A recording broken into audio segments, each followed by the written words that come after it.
Okay, guys, it is the last week of November, which means this is the last week for our gratitude, thankfulness, random acts of kindness challenge. You were supposed to be doing one a week or have theme weeks and be doing stuff each day. I hope that you've been successful. I've been pretty successful. There were some days that I just didn't do much of anything and really didn't have an opportunity to do random acts of kindness. But yeah, maybe that was random act of kindness for myself and get a break. Don't be too hard on yourself. Um, Last week we did ask. And in thinking about it through the week, I really got my brain churning on things that it doesn't normally churn with. So I liked that. This week we're working on attitude. I would assume, obviously, the whole attitude of gratitude thing. And I can absolutely admit that there was a time when I thought that all of that was absolute Bolshevik. Yeah, totally. I was I was unhappy with where I was at work. I was surrounded by people who were miserable, literally. Nobody was happy about anything. Everybody complained constantly and consistently. There were people that were abusive in their positions of power, very bullying, extreme bullying. And even when it was reported, it pretty much was brushed off. And that was not cool. Thankfully, I decided that I wanted to make a change. Now, because I couldn't just leave my job, I decided to kind of play it off as a social experiment. To kind of prove to myself that it was stupid and it wasn't going to work. So, I started each day by really just deciding that nothing was going to get to me and that I was going to just be ridiculously perky. And I gotta say, the first week, everybody pretty much thought I was crazy. Seriously. And it was really nice because the really negative people started staying away from me. Total bonus. Total bonus. That my joyful, gleeful exuberance annoyed them so tremendously that they stayed out of my way. And honestly, that made me happy. That made me supremely grateful. So I kept it up. And it went from being a social experiment, um, a joke, to being like, okay, maybe this is a thing. Maybe it is a thing. And I just decided that I was happier doing these things, being thankful, being grateful, being positive, being happy, letting more things slide off my back, not taking things more personal.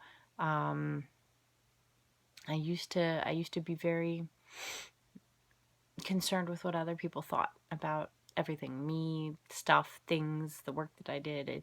I was concerned about everybody else's opinion instead of thinking about mine. And that was a tremendous shift for me. Was realizing that my opinion held value, not necessarily even above others, but that my opinion was of the same value. And that made me speak up more. And that made me be cheerful more because I realized that even if we went to a pizza place for lunch, I'm not a big pizza fan. I just not really am. It made me realize that there was always going to be someone that was complaining. Always. And that I didn't have to eat the pizza. So that when it was my choice to make the decision about where I wanted to go to lunch, we'd switch every few weeks and get carry out or whatever. That I didn't feel bad about my choice because, I wasn't happy with some other people's choices. I wasn't spiteful and chose something that they didn't like. Usually I pick Mexican because Mexican. And there were some people that didn't like Mexican. And it's like, well, just don't order. It's my week. I choose Mexican like almost every time I order. So, don't take it personally. This is what I like. And that itself started changing a lot in my life. I realized that I wanted to do more. I wanted to follow different passions, passions that weren't necessarily normal to people. Um, I got back into ghost hunting. I missed that a lot. Uh, I'm just surrounded by really awesome people. I never, knock on wood, I haven't got into any drama yet, mostly because I choose not to. I picked a really amazing group of people after we went through like 3 groups before we chose Baltimore Paranormal Investigators to join and be a part of and everything. And even though we're not as active now because everyone has babies, honestly, um, I still picked the best group of people that I could have for me at that time and now as well. Sorry, I'm getting a cold, guys. So it really was my attitude. And I realized that I couldn't control anybody else's attitude. Um, it's not worth my time to purposefully piss off or aggravate, somebody else. What's the point? Like, what's the point? I don't get joy knowing other people are sad, upset, or angry. It's not my deal. So, and knowing that all it took was for me, seriously, just to change my attitude about something, um, was a tremendous stepping stone in the path to my everlasting life of joy and happiness. Well, I'm getting there. Yeah, I'm getting there. So attitude. A lot of people do gratitude journals.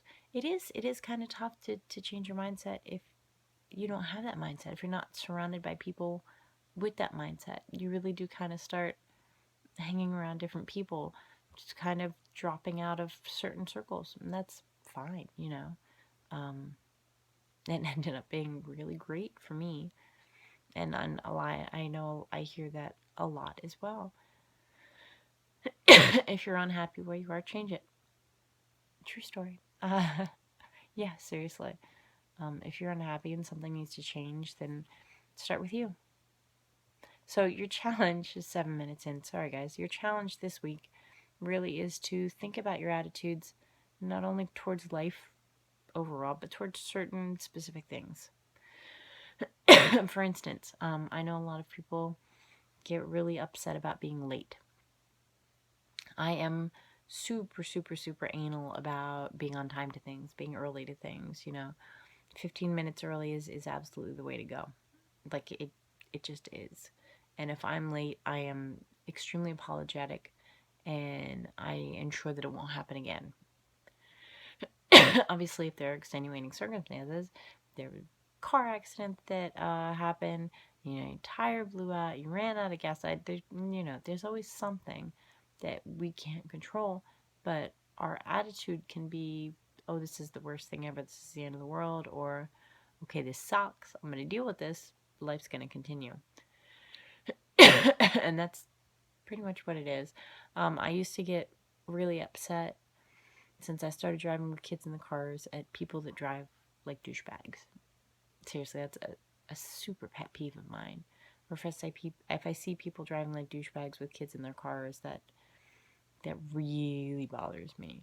Um, Obviously, because the safety of your child should become, it's just so much more important than speeding and getting there 2 minutes faster, or cutting people off. That it gets me.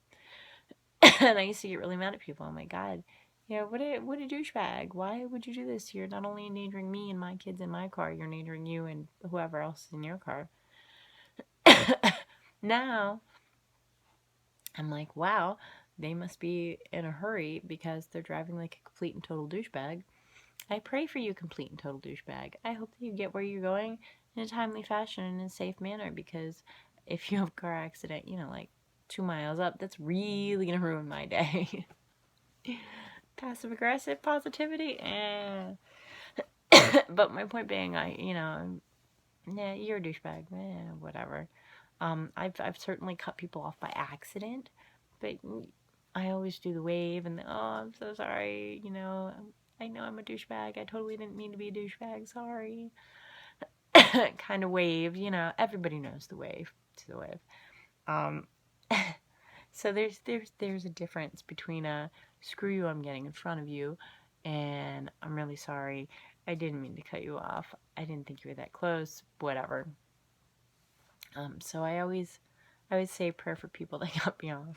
I do, seriously. And it may include the fact that I'm really sorry you're a douchebag. I hope you work on that. And I hope you get to where you're going on time. Yeah, and in a safe fashion. That's pretty much it.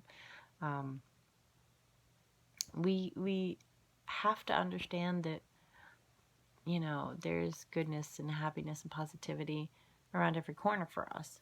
In fact, there's no one in this universe or, you know, a bunch of other ones that are seriously rooting for us to fail. Everyone and everything in our life is rooting for us to succeed. Seriously, that's it. Seriously.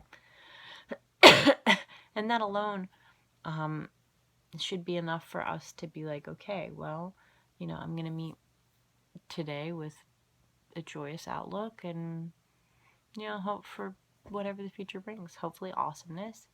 But if it should happen to throw a few challenges in my path, I'm not going to take it personally. You know, and I'm going to set an example for the people who are watching upstairs, you know, next to me, the kids, you know, people around me. I'll never forget, my sister got into a car accident. She was running late. She had called because she had had car trouble. And she was about to make a left-hand turn